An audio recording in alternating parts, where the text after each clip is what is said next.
Hello, welcome to the monthly music mix for September 2023, where I'll be covering all the music that I've listened to this month. Starting with the only single we have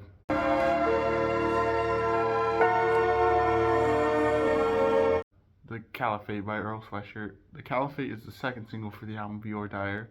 I enjoyed the song nearly as much as the material on the original release of this album.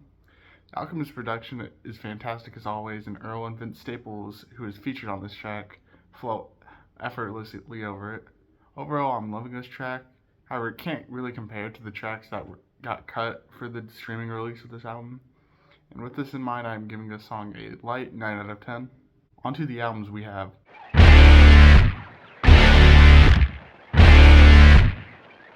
Back to the Water Below by Royal Blood.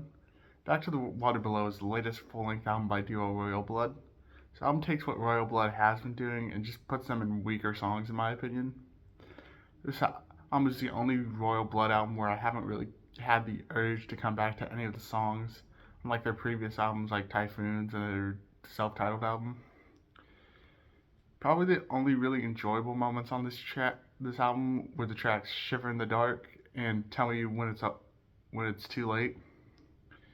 Overall, I felt this album was just alright, and I'm giving it a light 6 out of 10. You did good, sir.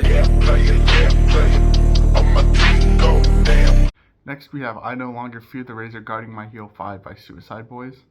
This is the latest EP by rap duo Suicide Boys, and it's alright. The songs on this don't really have any major issues like their latest sets of EPs, and the beats on this project aren't really standouts.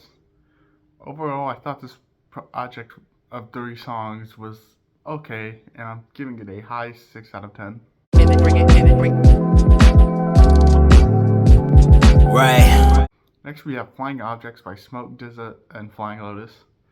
Flying Objects is the latest EP by Smoke DZA with production by Flying Lotus. This EP is solid, just Smoke DZA or Flying Lotus don't really try anything interesting on any of these tracks. However, it does feel like Flylo had to hold back to make the tracks work for DZA on this album. Honestly, the features on this album really steal the show, with all 3 of them giving great performances overall. But overall, this EP was alright, and I'm giving it a light 7 out of 10.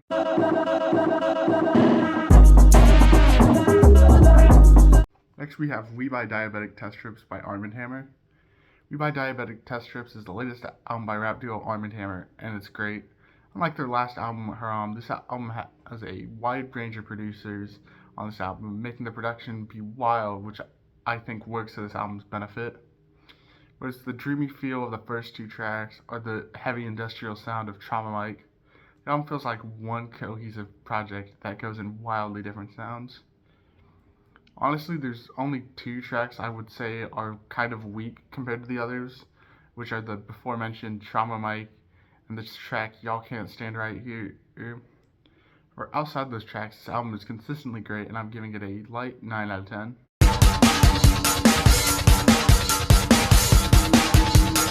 Finally, we have The Above by Code Orange. The Above is the latest album by Code Orange, and it's pretty weird.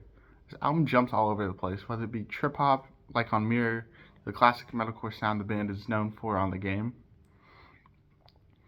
Honestly, this album had so much potential that just didn't come through on the album, because there's a bunch of talented artists like Steve Albini, Billy Corgan, and all the members of the band who are on here in different ways. And they add to the album. Just a lot of the songs on this album are just kind of weak overall.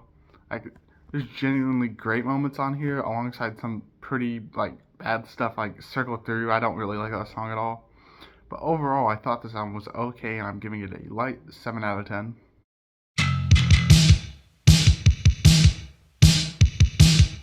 For some bonus recommendations, we have Welfare Jazz by Viagra Boys, the Persona 3 soundtrack, Racer X by Big Black, and Speaking in Tongues, and more songs about buildings and foods by Talking Heads. And with that in mind, this will be the end of this video, and I will see you in the next one.